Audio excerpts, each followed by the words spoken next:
Hello students, how are you all. तो अभी तक जो है हमने चैप्टर मोशन ऑलमोस्ट कवर कर लिया है। सिर्फ हमारा एक ही टॉपिक बचता है, यूनिफॉर्म सर्कुलर मोशन, जो इस चैप्टर का लास्ट टॉपिक है। इसके बाद हम लोग जो है कुछ न्यूमेरिकल्स कंटिन्यू करेंगे इक्वेशंस ऑफ मोशन के ऊपर। Okay, so welcome back to my channel KV education. तो आज हम शुरू करते हैं uniform circular motion. So students, uniform circular motion से पहले हमें ये पता होना चाहिए कि सर्कुलर मोशन क्या है। मैं कुछ फिगर्स ड्रॉ कर रही हूँ बोर्ड के ऊपर।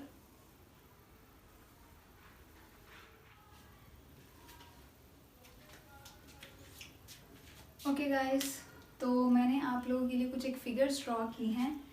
सबसे पहले है rectangle. Okay, rectangle means 4 sides. तो एक जो पर्सन है वो चलना स्टार्ट करता है ए पॉइंट से। Okay, then it reaches to B, then from B to C, C to D and D to A. Okay, similarly in hexagon, hexagon means 6 sides. Person starts from A, then B, C, D, E and F, then again to A. Similarly in octagon means 8 sides. Starts from A, B, C, D, E, F, G, H and again to A. We have countable number of points in certain figures. ठीक है, कुछ एक figures में हमारे पास क्या है, countable number of points हैं। जैसे रेक्टेंगल में हमारे पास क्या है, 4 पॉइंट्स हैं। हेक्सागन में हमारे पास 6 पॉइंट्स है काउंट करने के लिए। ऑक्टागन में 8 हैं।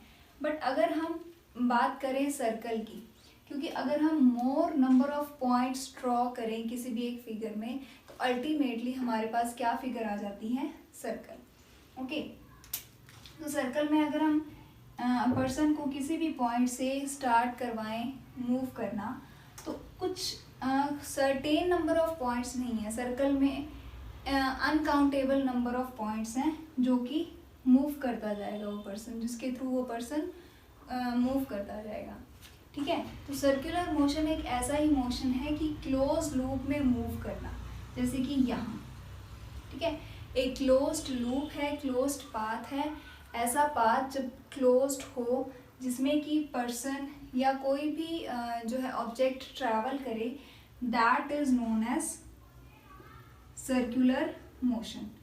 व्हेनेवर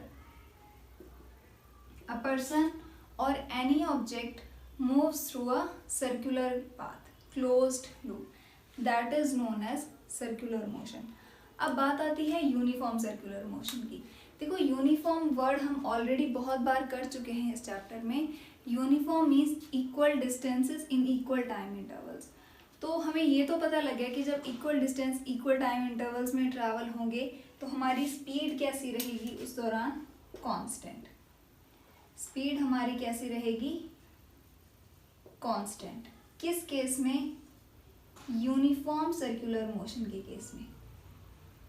ठीक है, यूनिफॉर्म सर्कुलर मोशन के केस में स्पीड हमारी क्या रहेगी, constant. But what about velocity, क्या वेलोसिटी भी कांस्टेंट रहेगी? Let's check.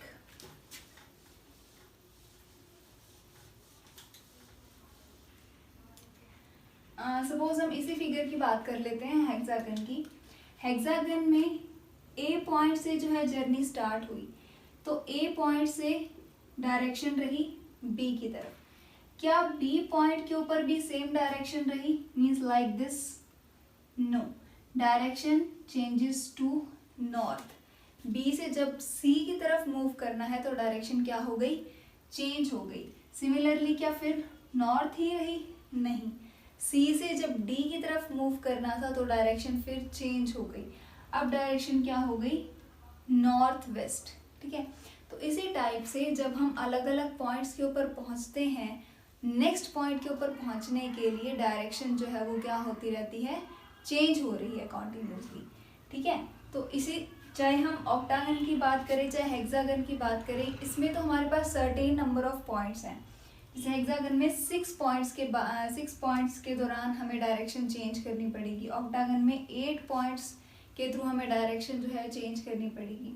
तो क्या सर्कल में हमारे पास कुछ फिक्स नंबर ऑफ पॉइंट्स हैं? नहीं, सर्कल में हमें कोई फिक्स नंबर ऑफ पॉइंट्स नहीं है कि हम आइडेंटिफाई कर सकें कि इतने पॉइंट के ऊपर डायरेक्शन क्या होगी, चेंज होगी। तो सर्कल की अगर हम बात करें तो हर एक पॉइंट के ऊपर डायरेक्शन क्या होगी, चेंज। अब ये कैसे होगा, देखो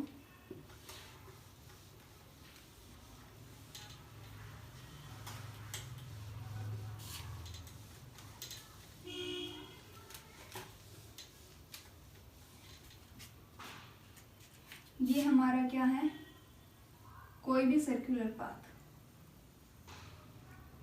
ठीक है।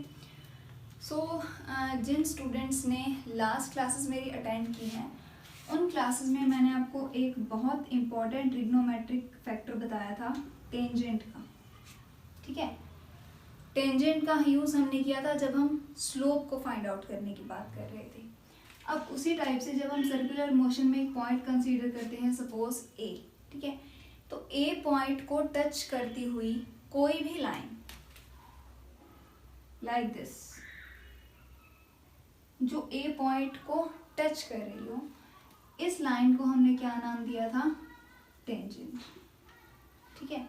सर्कल के ऊपर कोई भी पॉइंट है, उस पॉइंट को टच करती कोई भी लाइन अगर जाएगी तो उसको हम क्या नाम देंगे, टेंजेंट। सपोज यहाँ मैं एक पॉइंट लेके चल रही हूँ बी, इस बी पॉइंट को टच करते हुए अगर एक लाइन जा रही है तो that is also called as tangent.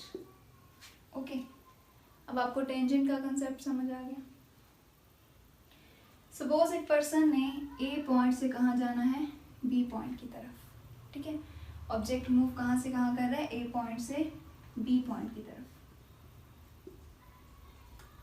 अब जब ए पॉइंट से बी पॉइंट की तरफ जाना है तो ए पॉइंट के ऊपर हमें डायरेक्शन के लिए always you have to use a straight line, ठीक है। तो ए पॉइंट से मुझे बी की तरफ जाना है तो मुझे टेंजेंट ड्रॉ करना होगा, ठीक है। डायरेक्शन को फाइंड आउट करने के लिए क्या ड्रॉ करना होगा, टेंजेंट। तो ए पॉइंट के ऊपर अगर मैं स्ट्रेट लाइन ड्रॉ करूंगी एज अ टेंजेंट तो मेरी ये डायरेक्शन आएगी, ठीक है। हम एक पॉइंट और कंसीडर कर लेते हैं, सपोज सी। बी पॉइंट के बाद अब कहाँ जाना है, सी पॉइंट की तरफ। तो बी के ऊपर भी मुझे क्या करना पड़ेगा, एक स्ट्रेट लाइन ड्रॉ करनी पड़ेगी एज टेंजेंट, जो सी की तरफ जा रही हो। इसी तरह अगर सी से डी की तरफ जाना है तो मुझे एक अगेन स्ट्रेट लाइन ड्रॉ करनी होगी जो डी की तरफ जा रही हो। डी से ए की तरफ जाना है तो अगेन स्ट्रेट लाइन जो ए की तरफ जा रही हो। ओके, तो डायरेक्शन के लिए ऑलवेज क्या करना पड़ता है, एक स्ट्रेट लाइन ड्रॉ करनी पड़ती है। मैं आपको दोबारा शो कर देती हूँ इसी को ताकि कंफ्यूजन ना रहे कोई।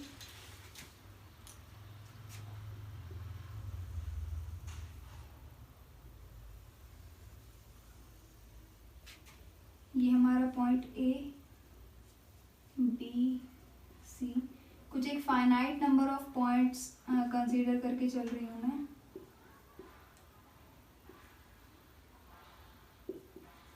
ओके, अब ए से बी की तरफ जाना है तो लाइक दिस, अगर मुझे डायरेक्शन शो करनी है तो मैं एक स्ट्रेट लाइन ड्रॉ करूंगी उस पॉइंट के ऊपर जो नेक्स्ट पॉइंट की तरफ को शो हो।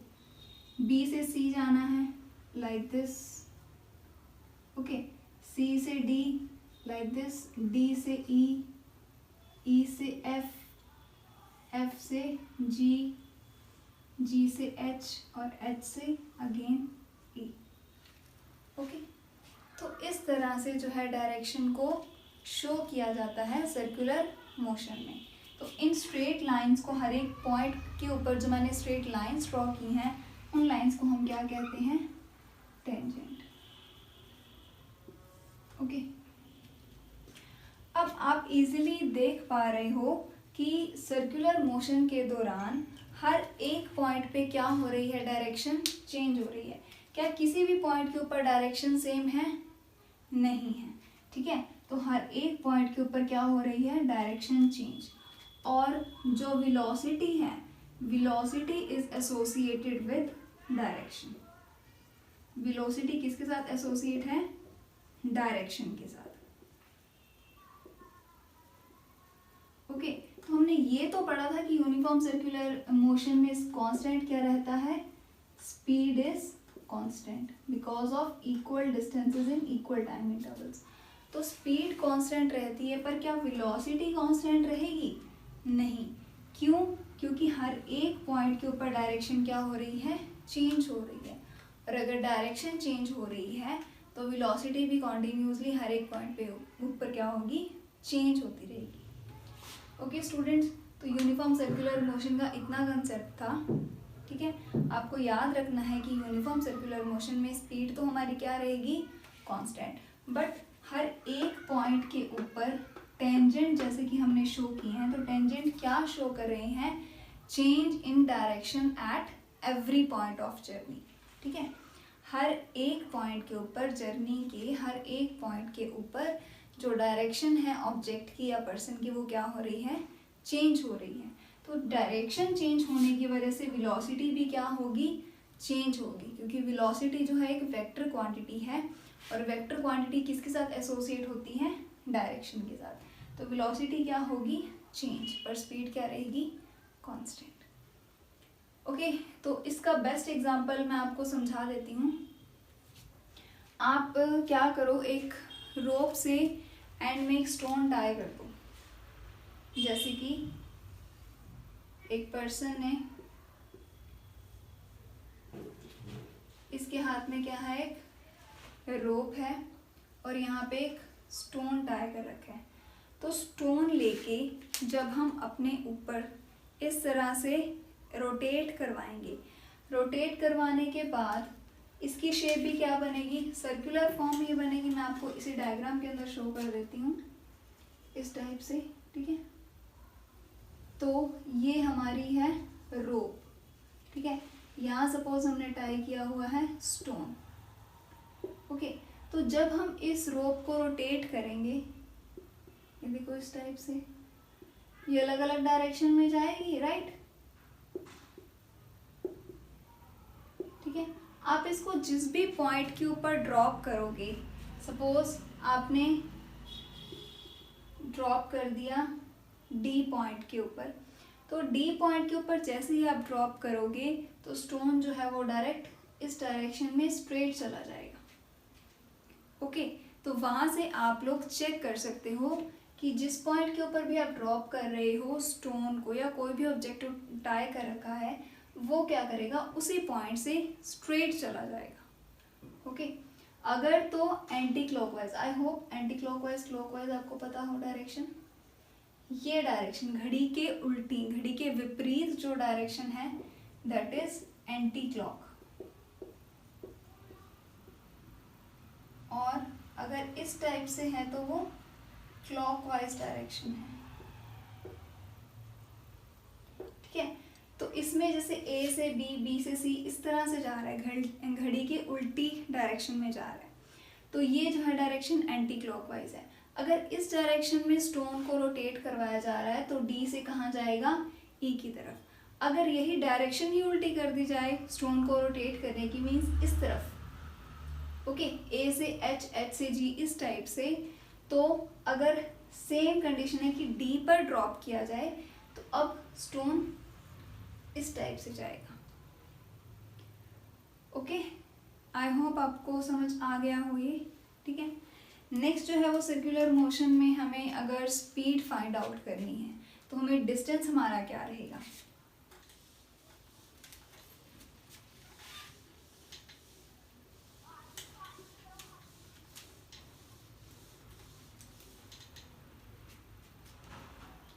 ये हमारा सर्कल।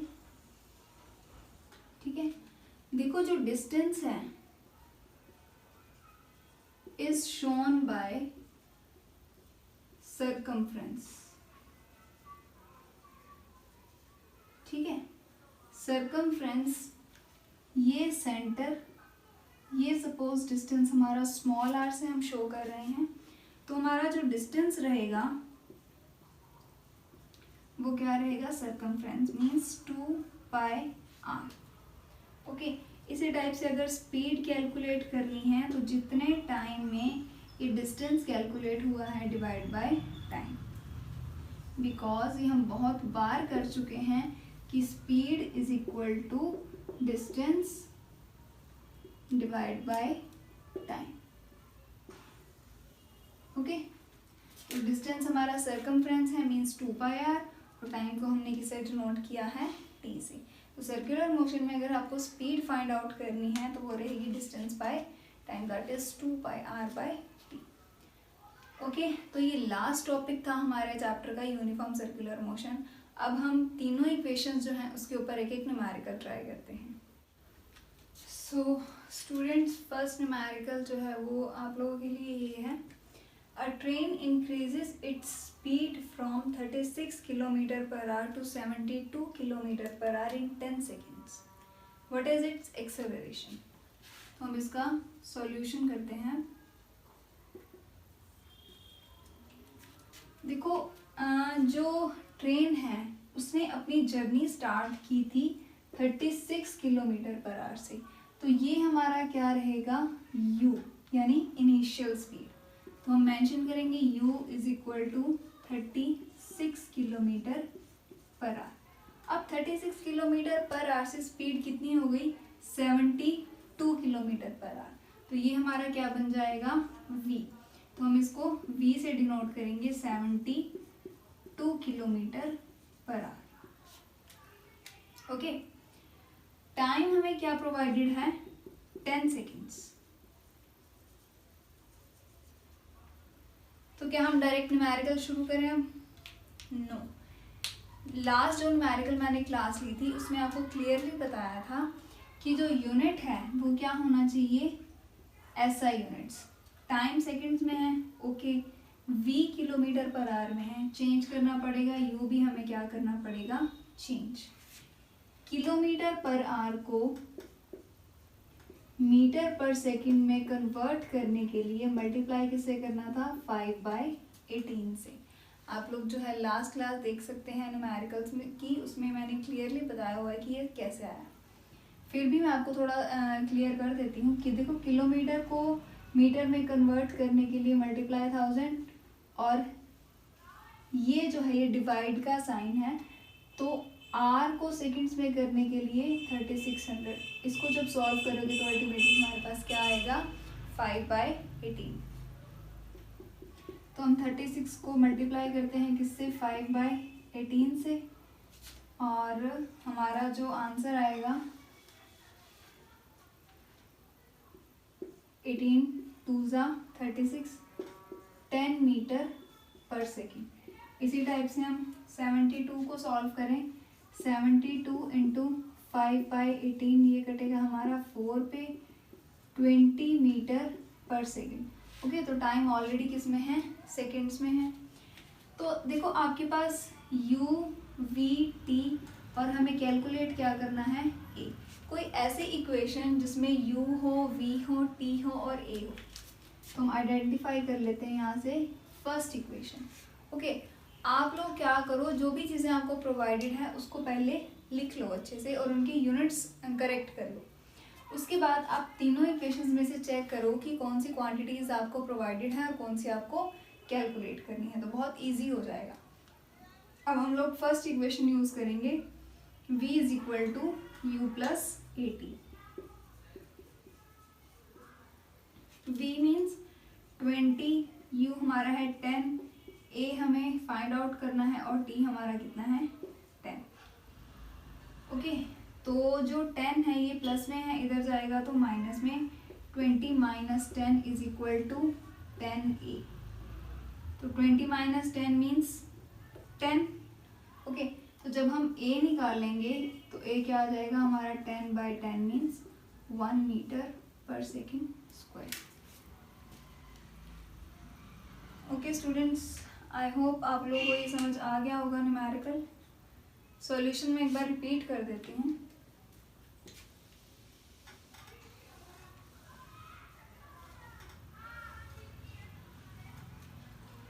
देखो हमारे पास फर्स्ट इक्वेशन है v is equal to u plus A t. Okay, v हमारा कितना है, 20 is equal to u means 10 plus a into t, t हमारा कितना है, 10, तो a इंटू तो 20, 10 इधर प्लस में, इधर आके माइनस में, -10 इज इक्वल टू A10 या 10 A, एक ही बात है, ठीक है। A into B is equal to B into A. तो 20 minus 10 means 10 is equal to 10A। तो जब हम A फाइंड आउट करेंगे, 10 इसके साथ मल्टीप्लाई में है, जब इक्वल टू से इधर जाएगा तो वो डिवाइड में कन्वर्ट हो जाएगा। 10/10 means 1 metre per second square. Okay, ये हमारा क्या आ जाएगा आंसर। ओके, तो ये था फर्स्ट इक्वेशन के ऊपर न्यूमेरिकल। अब हम सेकेंड इक्वेशन के ऊपर न्यूमेरिकल करते हैं। So next numerical students, A racing car has uniform acceleration of 4 metre per second square. हम साथ साथ नोट कर रहे हैं कि हमें क्या क्या गिवन है। देखो एक्सेलरेशन गिवन है, यानी a 4 metre per second square. What distance will it cover in 10 seconds? Next क्या गिवन है हमारे पास, time t is equal to 10 seconds, ठीक है। अब और कुछ भी नहीं प्रोवाइडेड, हमें क्या कैलकुलेट करना है, डिस्टेंस यानी s।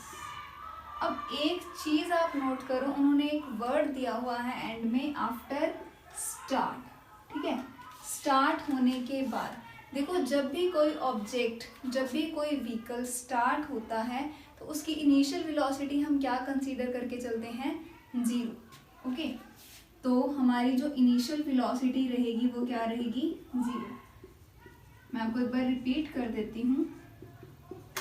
जब भी कोई ऑब्जेक्ट, कोई भी पर्सन स्टार्ट करता है अपनी जर्नी, उसके बाद जो है वो सारी हमें डिटेल्स दी जाती हैं। तो उस दौरान हमें क्या पता करना है कि जो इनिशियल वेलोसिटी है वो ऑब्जेक्ट की क्या रहेगी। जब उसने अपनी जर्नी स्टार्ट ही नहीं की तो वेलोसिटी हम क्या कंसीडर करके चलते हैं, 0। ओके, तो अब देखो हमारे पास A है, T है, S है और U है। तो हमें S हमें कैलकुलेट करना है। तो ऐसी कोई इक्वेशन जिनमें ये चार चीज़ें हों, क्या फर्स्ट में S है, नहीं है, ड्रॉप कर दो। सेकंड में S है, U है, T है, A है, तो ये हमारा चल जाएगा हम सेकंड इक्वेशन से। नेक्स्ट में थर्ड इक्वेशन हम चेक करते हैं, थर्ड इक्वेशन में क्या नहीं है, T नहीं है। तो हम लोग कौन सी इक्वेशन यूज करेंगे, second equation. So S is equal to ut plus half AT square. So S हमें फाइंड आउट करना है, U हमारा 0 है, टाइम 10 प्लस हाफ, A की वैल्यू हमारी 4 इंटू 10 राइट, क्योंकि T स्क्वायर है, T हमारा क्या है, 10 सेकेंड्स।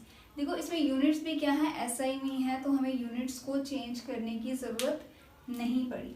ओके, सारी वैल्यूज हमने पुट कर दी हैं। तो 0 इंटू 10 0 प्लस इसको हम कट कर सकते हैं 2 पे, 2 इंटू 10 20, 20 इंटू 10 200। तो हमारा S कितना आ गया, 200 मीटर्स। आप लोग यहाँ एंड में यूनिट लगाना मत भूलिए। ओके, तो रिपीट कर देती हूँ मैं। देखो एक्सेलरेशन हमें प्रोवाइडेड थी 4 metre per second square, time 10 seconds, distance हमें निकालना था। इनिशियल वेलोसिटी मैंने 0 क्यों कंसीडर की है, क्योंकि उन्होंने एक वर्ड दिया हुआ एंड में, आफ्टर स्टार्ट। तो जब भी कोई ऑब्जेक्ट, कोई पर्सन अपनी जर्नी स्टार्ट करता है तो स्टार्ट होने से जस्ट पहले जो वेलोसिटी रहेगी वो क्या रहेगी, 0, क्योंकि तब तक जर्नी स्टार्ट ही नहीं हुई। ओके, तो जब तक जर्नी स्टार्ट नहीं हुई हम वेलोसिटी को क्या कंसीडर करके चलेंगे, 0।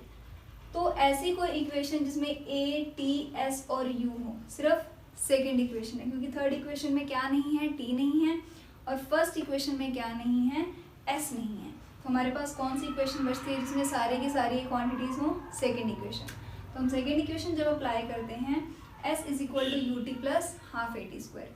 U हमारा जो है वो 0 है, तो 0 इंटू समथिंग अल्टीमेटली हमारे पास क्या आ जाएगा, 0। हाफ A की वैल्यू कितनी है, 4 T स्क्वायर यानी 10 सेकेंड्स, 10 इंटू 10, तो 4 जो है वो 2 से कैंसिल आउट हो जाएगा 2 पे, तो 2 इंटू 10 ये हमारा कितना आ जाएगा, 200। तो हमारा डिस्टेंस कितना आ गया, 200 मीटर। ओके, तो चलते हैं हमारे नेक्स्ट न्यूमेरिकल की तरफ। ओके स्टूडेंट्स, हमारा आज के लिए last numerical third. Okay, a car acquires a velocity of 20 meter per second in 10 seconds starting from rest. अब हमें क्या दिया हुआ है, देखो वेलोसिटी जो है 20 मीटर पर सेकेंड है, 10 सेकेंड में हो जाती है रेस्ट से स्टार्ट करने के बाद. मतलब जो हमारी स्टार्टिंग वेलोसिटी रहेगी वो क्या रहेगी, रेस्ट वाली. रेस्ट मीन्स ऑब्जेक्ट क्या है, रुका हुआ है. रुका हुआ है तो हम इनिशियल वेलोसिटी क्या लेके चलेंगे, 0. ठीक है, क्योंकि वो चला ही नहीं, रुका हुआ है. रुका हुआ है तो उसकी कोई भी वेलोसिटी नहीं होगी, तो इनिशियल वेलोसिटी क्या होगी, 0 मीटर पर सेकेंड. और 10 सेकेंड के बाद जो उसकी वेलोसिटी हो जाती है, यानी final velocity represented by v is equal to 20 metre per second. Okay, time हमें क्या प्रोवाइडेड है, 10 सेकेंड्स. अब हमें क्या निकालना है, डिस्टेंस ट्रेवल. क्या फाइंड आउट करना है, डिस्टेंस यानी s. तो कोई ऐसी इक्वेशन जिसमें u, v, t और s हो. इसमें u, v, t तो है पर s नहीं है, इसमें v नहीं है और थर्ड इक्वेशन में t नहीं है. अब क्या करें, ठीक है. तो यहाँ थोड़ा सा अपना माइंड यूज करें. देखो u है, v है, t है, ठीक है. ऐसी इक्वेशन जिसमें u भी हो, v भी हो, t भी हो, कौन सी इक्वेशन है, फर्स्ट. तो हम क्या करेंगे, पहले फर्स्ट इक्वेशन को यूज करेंगे और वहां से क्या कैलकुलेट करेंगे, एक्सेलरेशन. देखो v is equal to u plus A T. v हमारा 20, u 0, a हमें फाइंड आउट करना है और t हमारा कितना है, 10. तो 20 is equal to 10a. a हमारा कितना आ गया, 20/10 means 2 metre per second square. Okay, अब हमें डिस्टेंस निकालना बहुत इजी है, ठीक है. डिस्टेंस अब आप चाहे सेकेंड इक्वेशन को यूज करके निकाल लो या फिर थर्ड इक्वेशन को, क्योंकि सेकेंड इक्वेशन के अकॉर्डिंग आपको s कैलकुलेट करना है, जिसके लिए u भी है, t भी है और अब a भी है. या आप थर्ड इक्वेशन यूज कर लो, v है, u है, a हम कैलकुलेट कर चुके हैं और हमें क्या निकालना है, s. मैं थर्ड इक्वेशन से सॉल्व कर रही हूँ इस न्यूमेरिकल को. आप लोग जो है वो सेकेंड इक्वेशन से ट्राई कीजिए कि आंसर सेम आता है या नहीं. ओके, तो मैं स्टार्ट कर रही हूँ थर्ड इक्वेशन से.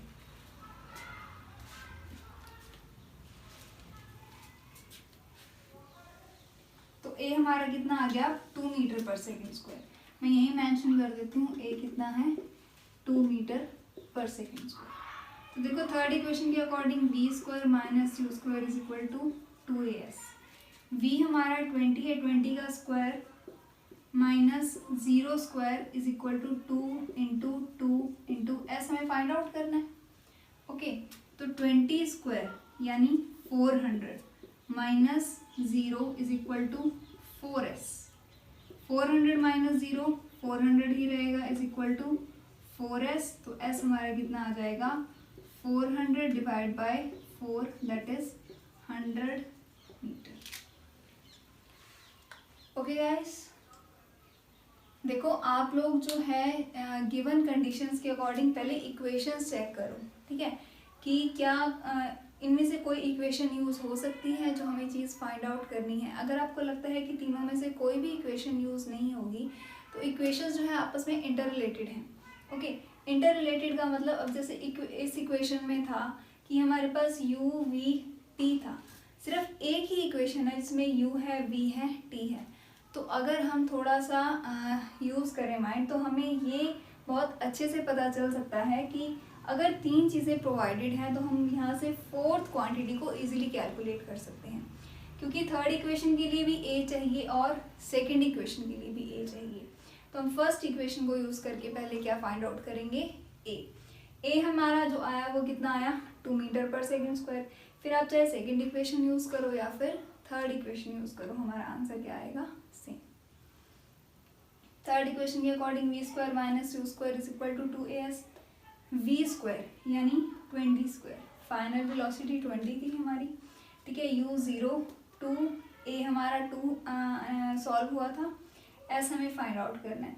तो 20 square means 400, 400 minus 0 400, 2 into 2 4, s as it is. s जो है और 4 ये दोनों आपस में मल्टीप्लिकेशन में हैं, तो जब 4 इस तरफ जाएगा इक्वल टू के उस तरफ जाएगा तो किस में चेंज हो जाएगा, डिवाइड में। तो 400 डिवाइड बाय 4 कितना आ गया हमारा, 100 मीटर। ओके स्टूडेंट्स, तो ये लास्ट न्यूमेरिकल था आज की क्लास के लिए। और अगर आपको एडवांस न्यूमेरिकल की क्लास चाहिए तो आप मुझे कमेंट सेक्शन में ज़रूर बताएं, और मेरे चैनल को सब्सक्राइब करना मत भूलिए, और नोटिफिकेशंस के लिए बेल बटन ज़रूर प्रेस कीजिए। ओके स्टूडेंट्स, तो आज के लिए इतना ही। Thank you.